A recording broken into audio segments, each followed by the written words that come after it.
Right, well, thank you very much. Yeah, it's been a strange day for me. I've never seen so many pictures of brains on a screen before, and I was trying to think, well, my talk really does seem to move away from this. It's much more about the physical. Future City, my agency, has been very interested in cultural branding, and two things you may have seen from us before I start this talk has been the Tate boat with the Damien Hirst brand, and the Angel of the South, as the press described it. It's the Ebbsfleet Landmark Project, the White Horse by Mark Wallinger, 50 metres high. What we've found, what's very interesting at the moment, is the increased interest in the use of arts in business. And you're beginning to see it, and guarantee tonight as you go home, you'll see something in the paper about arts being used at, whether it's Tracy Emin at Westfield doing the pop-up galleries or whatever, but the way in which arts is becoming increasingly part of mainstream business.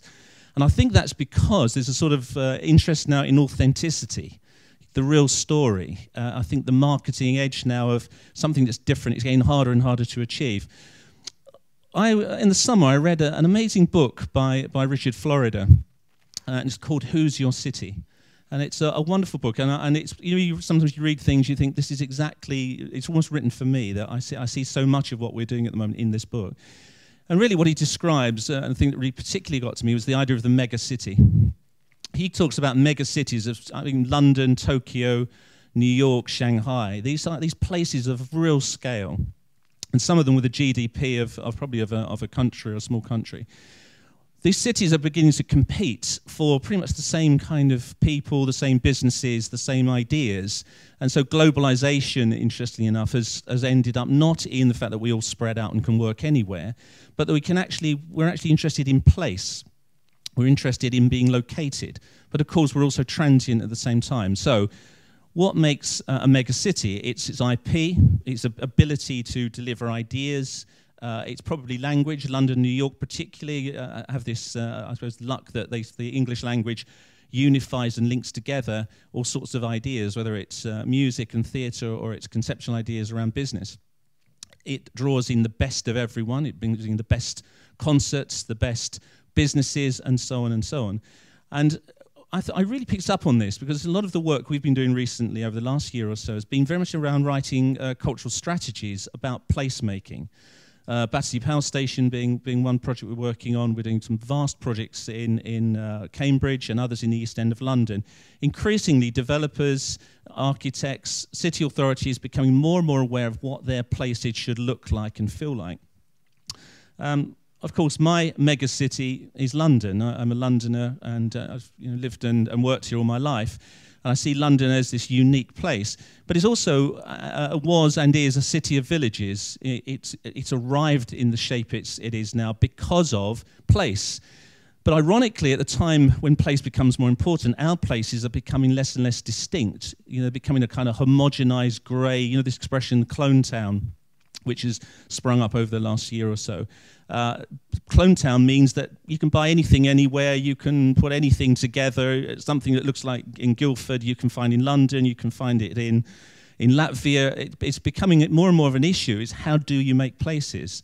And London, if it's going to compete in the world, if it's going to become a larger and bigger city, if it turns into the mega region, which is another Florida idea, which eventually cities become so big, they become denser, they become taller, but they also spread out. And of course, London is a great city in its ability to spread to the suburbs. When our mayor, Boris Johnson, was elected, one of the things he was asked to do was to look at the suburbs. And I think in the end, the suburbs, edge city as it's defined, will start to blur into one big amorphous sort of lump. And place will become more and more important. So I've created some creative districts. We feel that the place is becoming important. It's harder to say we're villages anymore. And so we were in our office, we were looking at this idea of the creative district as a new way of measuring a place, defining a place in some way. And so you may know Covent Gardensbury. It's sort of Shaftesbury Avenue meets Covent Garden, and throw some more elements in. And this new creative area starts to sort of hoover in, if you like, the traditional. It's the thing we understand by a creative district. Creative district has opera houses, it has museums, It has galleries. It has the pre-Victorian buildings that were built for purpose. It's also incredibly dense. It's very hard now to build into it anymore. It's supported by a whole network of really interesting businesses, small businesses, cafes, restaurants. It has a geography, it has an edge. It's what we would consider, I think, a creative district, and you'll find one of these in pretty much most major cities. But it's also probably over 100 years old. It's had billions of pounds worth of investment, and it's probably not going to happen again. So what will the new creative districts look like? How can a creative district become a new place? Well, another creative district, and we've called it here the organic creative district, is Spitalfields Gate, which you may be aware of. And again, I think it's Spitalfields and Shoreditch and Broadgate merging into this amazing area. Personally, one of my favourite parts of London. Again, fairly typical of most cities. What has our organic creative district got inside it? Well, it has, firstly, the classic urban gentrification model, isn't it? The kind of out of the ashes of Hoxton, where you have these old industrial buildings. Their initial use is long gone by. They're colonised by creatives like yourselves, with artists, designers, who take over these buildings and give them new purpose. If you know Shoreditch, then you know the T building is a great example of what I mean, where galleries move in, of Shoreditch houses there, and so on. It becomes this incredible place. When Derwent, who are the developers, took that building on, it was always a temporary use to put artists in, and when they decided what to do with it. But Spitalfields Gate also has the memories of 100, 200 years of Huguenots, the Jewish community, the Bangladeshis, white EastEnders, all moving into the area, leaving their marks through the architecture, the food, the landscape, and so on. And what this does is creates this kind of sense of place, originality. Now, why I'm particularly interested in this project, in this creative district, is because it's a kind of the model of what's coming. You're looking now at Broadgate and the city moving east, washing through. You've got Canary Wharf in the distance, and it's not fanciful to think at some point in the distant future they will meet up. Now, what happens to the creative districts when the city is interested in your land? Well, the old model is you clear off, really. The rents go up, you move out, different levels of cost issues come in, and that's the end of that. Now, ironically now, business and culture is becoming lined up. In the past, business was the financial world in London. That's where the money was. Culture was a kind of thing you had that you enjoyed after work. That's over. Actually, now the new model is that culture in itself is also a big earner. It's drawing individuals and organizations in because of culture, and it earns its own money. So is there, and I think this is where I want to go today, is there a business model, is there a new economic model where the business sector and the cultural sector start working together and recognizing each other, the opportunities that this kind of place might create? Now, another district, this is Deptford Green, or this is Greenwich, Lewisham and Deptford, is what we would call an emerging creative district. And this is a couple of stages back from the previous one. What's interesting here is Deptford is it's a poor area. It's crisscrossed with infrastructure, with road and rail. It's been pretty much neglected for a long time. And in that period, especially over the last 15 or 20 years, it's been colonised by the most amazing number of artists. I think there are 18 new galleries in the area. You've got the Laban Dance Centre. You have writers, filmmakers and so on poured into the area and making their work, pretty much left alone. What you also have here is a kind of cultural permanence, and that's through something like the Laban, where this huge Herzog de Murian building has been brought in and created a sort of idea that this place is not going to change. There's a structure there. Developers are moving into the area, but at the same time, the same developers that are moving in are starting to look at creatively the kind of rise of the pop-up. In this case, this is a great train carriage that's being decorated by artists. It's a cafe in Deptford High Street. And artists like Mark Titchener doing installations as part of TEDx, this amazing visual arts festival that, again, hoovers all this up. But there's also Made in Deptford and Raw Nerve and all sorts of other organisations there. Again, what will happen here? At the moment, developers probably see this fairly poor area. They can see that they'll come in and perhaps take land on, build their things, walk away. Can this be stopped? And not stopped because the state should stop it, but because there's a commercial argument to say London as a city and can create places that are interesting and that create their own commercial value. And then you get the planned creative district. The planned creative district is King's Cross or King Camden's Cross, this kind of area around the stations. Again, the difference here is that this is planned. It was a brownfield site. It was completely blank. And that site, what did the developers do with Camden? Rather than saying about the businesses that are coming in, what they've started to look at is art and culture as the draw for other organisations to follow. So St Martin's College of Art and Design moves into the centre of the development, followed by the Museum of Illustration, other cultural organisations attracted in by the developer, given places to work and to be based permanently in order then to attract in a business culture around it. So trying to, if you like, artificially create the conditions of the Shaftesbury Avenue site or the Shoreditch space, the idea that culture in itself is becoming part of the brand, part of the attraction of cities. And there is no doubt now that cities that have a strong cultural identity do draw in the sort of knowledge workers, the businesses that want to be in those kind of places. The places that are suffering, City of London suffers from a lack of kind of cultural identity apart from the Barbican. What else is there? The streets are pretty quiet and empty. And so what the City of London is doing is trying to open up the city. So cultural branding, cultural marketing, the idea of culture as part of a business case is becoming more mainstream. A jelly. The Arts Council is a jelly. The reason I've mentioned this, I wanted to make 2 points. That obviously what we're trying to do at Future City is trying to make business cases for culture, and often we're working in the private sector. And there seems to be 2 big barriers to the way the arts and culture are perceived in this country, particularly in London and other major cities. The Arts Council, set up in 1945, is now all-powerful. And the reason we put the jelly up was the other day we were talking about the cuts that were coming, and we were saying, how the hell do you cut the Arts Council? You know, and someone said, it's like a jelly. It's like trying to cut a jelly in and take a nice piece out of it. It's impossible. This thing is so big and so all-encompassing, and it kind of permeates policy, it spends the money, it funds the big organisations, it deals with government.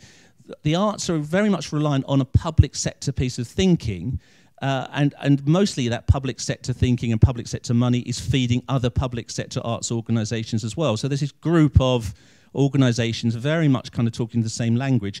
Outside, meanwhile, the rest of the world swings by, and the opportunities for culture to be part of branding, to be part of our placemaking becomes more and more difficult. And now it's going to get particularly difficult as that language starts to become even more abstract and difficult to understand.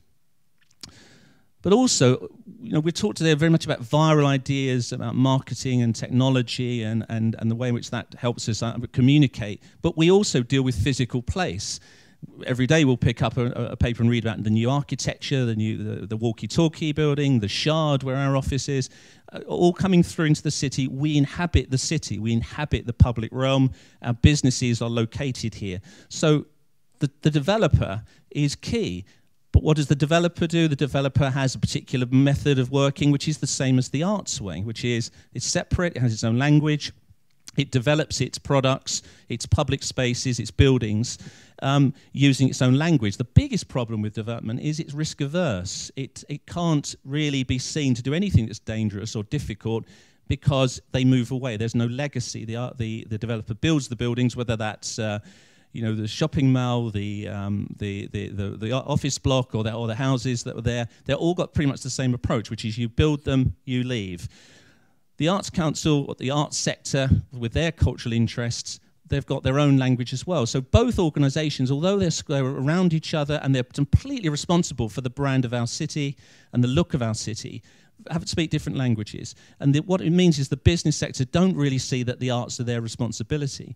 But you're seeing yourself now that the business do see the arts as their responsibility. And what's interesting is the way the control of the arts is now moving away from Arts Council and you're beginning to see it in all of the various, you know, arts projects, cultural projects that are kind of permeating almost their everyday experience in London.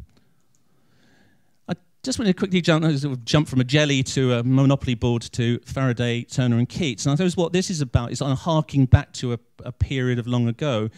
And this was when I think philosophers and writers and thinkers and artists were really all part of a very similar family. What happened there was the Royal Societies grew to support these artists and thinkers, and they were very much part of one big piece of thinking around Britain and London and other cities as an identity that they all shared. And I think it was very much a post-World War, First World War, what happened was that these organisations lost their power. The arts and culture became the preserve of one organisation. Business kind of moved away into a different area. And I think the result is, going back to the beginning of this talk, is the loss of identity and place, which is what makes us unique and sets us up as cities like New York and Shanghai and so on. And so the last part of this talk really is the future creative district. And I just put the Nine Elms scheme up. You will know Nine Elms as being Battersea Power Station. This building that's been in our consciousness now for, it seems, forever. I visited it before it was a ruin, and this astonishing building sort of sits there in the landscape. But it's going to be part of a major new development that runs right the way along the river to Vauxhall, the site of the old pleasure gardens, and now the railway station. So that whole line of land that goes down the river to Battersea is this new brownfield site. And we just picked it out. There could be many others in London, of somewhere where this unique opportunity to create something completely different that picks up on some of the ideas that the King's Cross development has developed, some of the ideas that have come from Shoreditch and Deptford, and to put it into a context where everything is new. And I just thought I'd sort of end with what could a future creative district be? You know, it would be urban, it would have a physical geography, it would have a varied cultural offer. It would have good navigation, wayfinding, street furniture and signage. It takes its inspiration from its place. It has connectivity. And another interesting area within the sector that we inhabit is the way in which the separate is becoming one experience. The days of you drive to the industrial park, you go to the residential area, all of these are changing. So within the cities that we inhabit, there is now a push towards the merging of experience, everything in one place, one sustainable experience. And the other, we heard earlier about happiness, a word that's very hard to describe in business these days, but happiness and well-being, arts and good design, good communication and brand is becoming more and more interesting. And we'll be announcing in a couple of weeks the project that we've been working on for 6 months on Crossrail, in which the arts are going to be a major part of that. So, you know, I don't want to underestimate really the power of culture, the power of arts and creativity within your sector, or particularly within marketing, to make an impact and to deal with authenticity and originality. And lastly, you know, what else makes a creative district? The one great thing about this city, as like other many major cities on this planet, is multicultural nature, language connecting, music connecting into different technologies, and the ability to mix it up. And that, again, from our work, seems to be increasingly the case. Mixing everything together, much more interesting experiences. But what is it contained within? If our buildings are bland, if our streets are you know, look the same as any other city, how can we get around that? So this is a sort of a plea, I suppose, or an opportunity to put out some ideas around how the future is going to look for our cities. And one last thing that Richard Florida picks up on is cities that are dying. You know, the idea of places that can't sustain this kind of energy, that don't understand what they look like, and maybe only have one offer, which in itself is the danger in the industry is that it goes and that is left redundant. You've seen the cities in the UK where that's beginning to happen. So there is also a sense that we all have a duty, I think, to be promoting the cultural identity of the city and seeing the context within a lot of our work is based. Okay, thank you very much. Thank you. Thank you. Do you want to take that? Yeah.